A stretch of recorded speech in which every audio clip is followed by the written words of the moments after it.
the night of December 10th and 11th in middle U.S. in the Ohio River Valley, a huge storm produced 11 tornadoes. And one of those tornadoes ripped a huge scar through land between the lakes, and caused an immense amount of damage. Decided to have loggers come in and salvage any salvageable timber. Most of the mess is from timber logging. It's the skidders dragging things around, cutting down trees that didn't really need to be cut down. A lot of it looks really bad. It was a combination of a number of a large cold front and 11 different tornadoes that touched down in various places. More or less in the middle of the land between the lakes, but in the Kentucky side, is the main visitor center, planetarium and observatory, and it has a big explanation museum about what the land of the lakes is all about. And it's a really nice representation of the Native Americans in the area, the dams that were built, and some of the animals that are there and were there and are there again. This visitor center and a lot of other things are at the crossroads of the north-south Route 100 and the east-west US 68, which has all sorts of things, like the Turkey Bay off-highway vehicle dirt roads, the Elk and Bison Prairie, and the Fenton town and campground. And the Fenton bridge and campground are really pretty neat. The history of this Fenton bridge is pretty cool. It was one of the first bridges across one of the lakes, and when they built it too short, so they had to raise it up. They put feet under it to make it taller, and then a boat ran into it and smashed it, so then they built a new bridge, which is the bridge we just drove over. There is the Central Hardwoods Scenic Trail that goes all the way across from one side to the other of the land between the lakes. And you can bike it or you can hike it. We are at Route 68 and 80, crossing the river, or one of the lakes, the Kentucky Lake. And on the other side is Lake Barkley. I didn't realize you could cross in the middle, or we would have come up that way. But there's the Central Visitor Center, and we are at the Fenton Campsite, and it is electric sites, and they're first come first serve. And as you can see, the rates: nightly fee $22, senior access pass $16. And these are the campsites at the Fenton first come first serve. Now obviously they're close together and they're not exactly level, but for $16 with electricity, and it looks like they even have 50 amp. Yep, Akila likes it. It's pretty clean.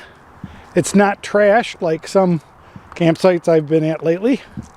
You're near the road, so you can hear the road noise in the background.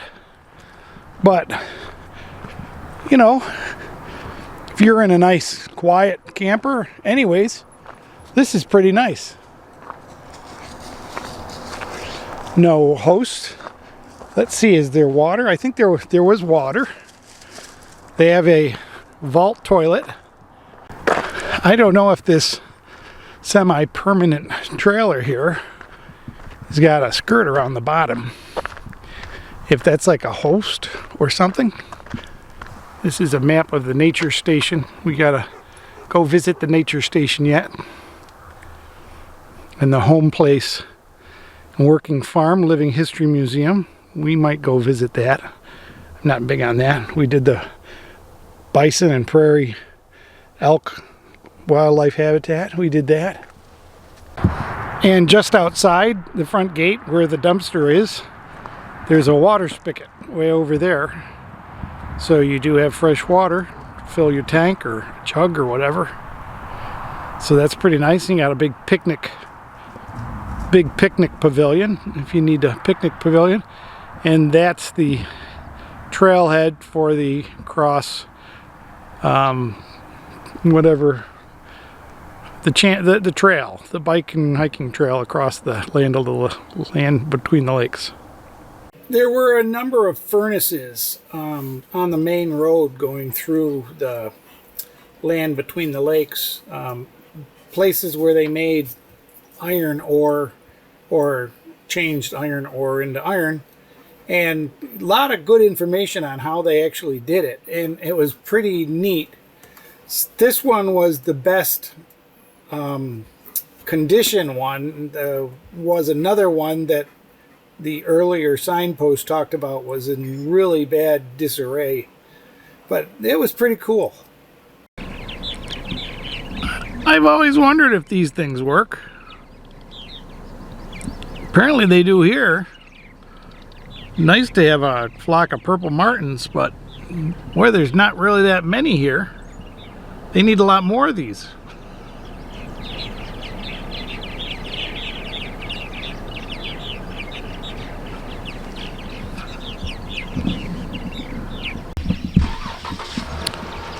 This is the nature station, the Woodlands nature station. It says $7 admission. Wow. So we'll go in and see what we got. Here's kind of the map of what's there. Turtle pond, vulture captivity, bald eagle, possums. Really, it's a big zoo, I guess. Flying squirrels, reptiles, and amphibians. So we're not going to pay the $7. But the trails around the nature station are open and free. So you don't need to pay for these. And you can take your dog. Let's see, the Woodland Walk Trail, I believe, is just less than a mile, which might be fun. Although actually, we've hiked a bit already, and Akil is like sleeping in the back. I don't think he needs to be sleeping though. Let's take him for a walk. Well, obviously we have to go downhill, which means we have to come back uphill. But I hate these stairs. These railroad tie stairs. It just works your knees way too much, and you can tell other people go the other way. Because these are like 12 to 18 inches in the air. And it's like, whoa, who wants to go over that? So we'll take the path of least resistance.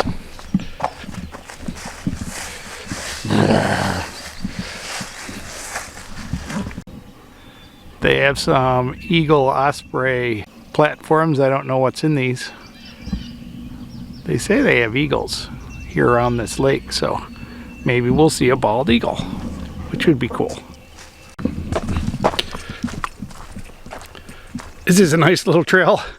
It's got these paw prints, which actually look like bear paw prints, not dog paw prints. Hey. And we did let him off leash because there's nobody else out here. And he's being good. All the little flowers are coming up. The bugs are just starting to come out. I've been harassed in my eyes twice, but not real bad. Stay. These are really nice. I like that they've got signs on the trees, but you know what? It would be nice if they said, why is that a black walnut? Like, you know, what kind of bark, what kind of leaves, what kind of place it lives, things like that. Like there's another one right over there, great big monster. And you know, can you tell that that's one from this one? I don't think you can. So it's fun to have a little more information than just the name.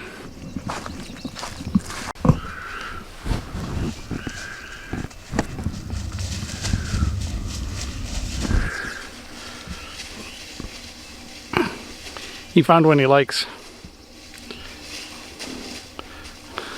He's trying to break it down to size, but it's a little too big for him. Yeah, he'll just bring it along. All right, let's go. Come on, leave it. Leave it. Ah! Really broke it. Boy, the dogwoods in the forest are just taking over. There's a lot of dogwoods here. And everywhere in land between the lakes. They're just everywhere.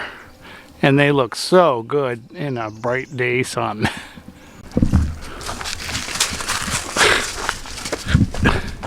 And he tries to kill me with that stick. Well, that's interesting. This is the Center Furnace Cemetery. And it looks like there's just one grave. Pretty new. I wonder if there's more buried here and they just don't know where or how. Well, while we were taking our walk, we turned over a couple of logs and salamanders, and I didn't know what this one was, so I took a picture of it. The snake was just laying in the grass nearby or in the leaves, and we loved the wildflowers are everywhere, so we really enjoyed that. This was a really nice trip. I mean, I had heard Land of the Lakes before, Land Between the Lakes before, and I could never find it on rec.com. It's not on rec.gov. It's not on Reserve America. You have to find it by Googling it, and you can Google the Hillman Ferry Campground or whatever, and the reservations will come up for whatever the name of the company is. I'm not going to try to look them up. I don't have cell service here. And it's pretty neat. It's concessionaire. Everything costs money. You know, there's $7 here, $5 here, $6 here. It's really kind of expensive, the stuff they have here, but it's probably worth it. And you know, everything costs money in one way or another. Gas was pretty cheap in Kentucky. We went across that Fenton Bridge and got gas once we got settled in. We were on quarter tank. There's another easy town about 9 miles north of the campground. It was pretty nice. We had a great time, and we'll probably end up getting back there sooner or later. It's kind of a good distance for us to go into Kentucky or into Tennessee or Kentucky about halfway, and then go to Land Between the Lakes. I'm thinking of getting a kayak, so that would be even more fun if I could teach Akila how to paddle. But anyways, thanks for watching. I hope you've subscribed by now. Give me a thumbs up if you like this two-part series. I hope you watched the beginning. If you didn't watch the beginning, it'll be on the end. We'll have a box for the beginning. And I hope you get out on the road and enjoy. Next video will be the solar eclipse. And you know, you buy these glasses for $9 instead of the paper ones. They're like regular sunglasses, but you know what? You can't see a single thing through these except the sun itself. These are a big waste of money in reality, and you just want to look cool and be comfortable. We hope to have a decent display of the eclipse, and where we're going for that. It's the Silver Mines Mark Twain National Forest. So stay tuned for that. We'll see you on the road. Thanks, folks. Bye-bye.